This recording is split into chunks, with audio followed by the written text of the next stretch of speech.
ಭೀಮ ದುರ್ಯೋಧನರ ಮಧ್ಯೆ ನಡೆಯಿತು ಗದಾಯುದ್ಧ. ಕಲಿಯುಗದಲ್ಲಿ ರಾಜ್ಯ ಮಹಾರಾಜರಲ್ಲಿ ನಡೆಯಿತು ಖಡ್ಗಗಳ ಯುದ್ಧ. ಆದರೆ ಇಂದು ನನ್ನಂತ ರಾಜಕಾರಣಿಗಳ ಮಧ್ಯೆ ನಡೆಯಿತು ಮೋಸದ ಯುದ್ಧ.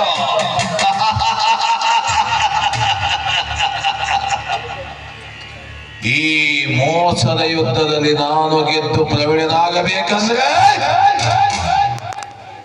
ಇಂದು ನನ್ನ ಪ್ರಾಣ ಹೋಗಲೇಬೇಕು. ಇಲ್ಲ ಆ ಧರ್ಮರಾಜ ಹಾಗೂ ವೀರರ ಪ್ರಾಣ ಹೋಗಲೇಬೇಕು. ಇದು ಎರಡರಲ್ಲಿ ಒಂದು ಆಗಲೇಬೇಕು. ಯಾಕೆ ಗೊತ್ತಾ? ಆ ಮೋಸಗಾರ ಮನೋಹರನ ಮಾತು ಕೇಳಿ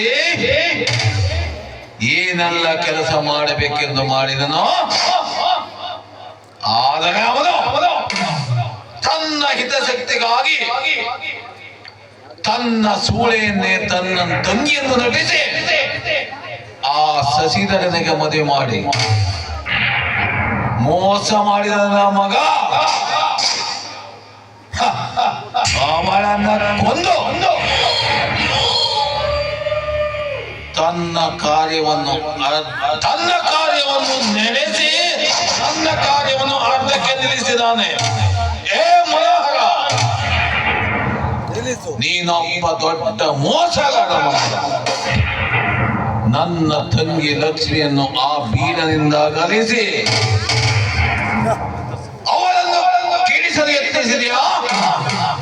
ಮನೋಹರ, ನಿನ್ನ ಪ್ರಾಣ ತೆಗೆಯಲೇ ಬಿಡಲಾರೆ ಮಗನೇ.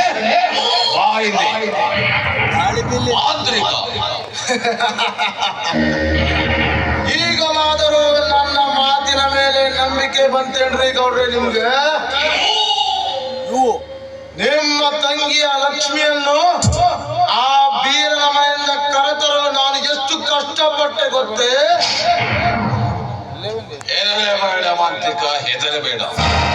ನೀನು ಕಷ್ಟಪಟ್ಟಿದ್ದಕ್ಕೆ ನಿನಗೆ ಮುಂದೊಂದು ದಿನ ಅದರ ಬೆಲೆ ಕಟ್ಟುತ್ತೇನೆ. ಆದರೆ ನನಗೆ ಆ ಬೀರನ ರಕ್ತ ಬೇಕು.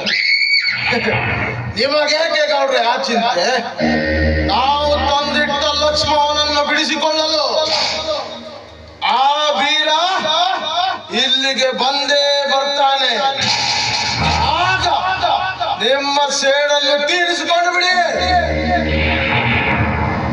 ಆಗ ನಿಮ್ಮ ಸೇಡು ತೀರುತ್ತಾ ಈ ಮಾಂತ್ರಿಕನಿಗೆ ಬಹುಮಾನನೂ ಸಿಗುತ್ತ ಗೌಡ್ರ, ಬಹುಮಾನನೂ ಸಿಗುತ್ತ. ಗೌಡ್ರೆ, ಆ ನೀಚ ಮನೋಹರ ನಮ್ಮ ಅರಮನೆ ಕಡೆಗೆ ಓಡಿ ಬರುತ್ತಿದ್ದಾನೆ. ಹೌದು ಮಾಂತ್ರಿಕ, ಈ ಬಂದೂಕಿನಲ್ಲಿ ಎಷ್ಟು ಗುಂಡಿಗಳಿದೆ? 4 ಗೌಡ್ರೆ, 4.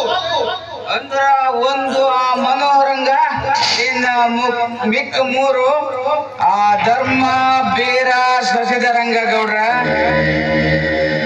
ಹೌದು ಸೀತಾಪತಿ, ನಾಳೆ ನಮ್ಮ ಸರ್ಕಾರ ಡೇಂಜರ್ ಆಗುತ್ತಿದೆ.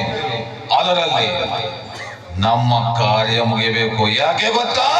ಧರ್ಮದ ನುಡಿ ಬೆಂಕಿಯ ಕಿಡಿಯಾಗಿ ನಮ್ಮನ್ನು ಸುಡುತ್ತದೆ.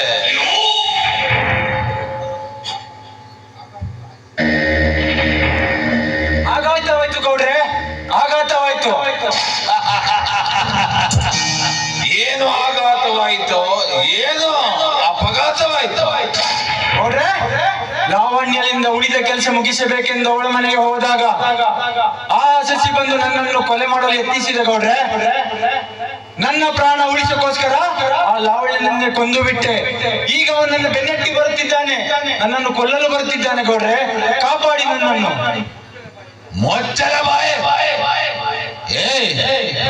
ಮೋಸಗಾರ ಮನೋಹರ ತನ್ನ ಹಿತಾಸಕ್ತಿಗಾಗಿ ತನ್ನ ಹೆಂಡತಿಯನ್ನು ಕೊಂದು ಓಡಿ ಬಂದಿದೆಯ ಮಗನೇ. ನಿನಗಿನ್ನ ಇಲ್ಲಿ ಅವಕಾಶವಿಲ್ಲ. ನೀನು ನನ್ನೊಂದಿಗೆ ಬದುಕಿ ಉಳಿಯಬಾರದು. ನೀನು ಸಾಯಲೇಬೇಕು ಮಗನೇ, ನೀನು ದೊಡ್ಡ ಮೋಸಗಾರ ಮಗನೇ. ಏ ಮನೋಹರ,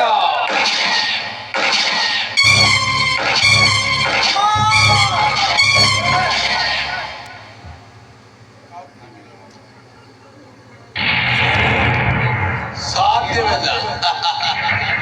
ನನ್ನ ಸೇಡು ತೀರಬೇಕಾದ್ರೆ ನೀನು ಸಾಯಲೇಬೇಕು.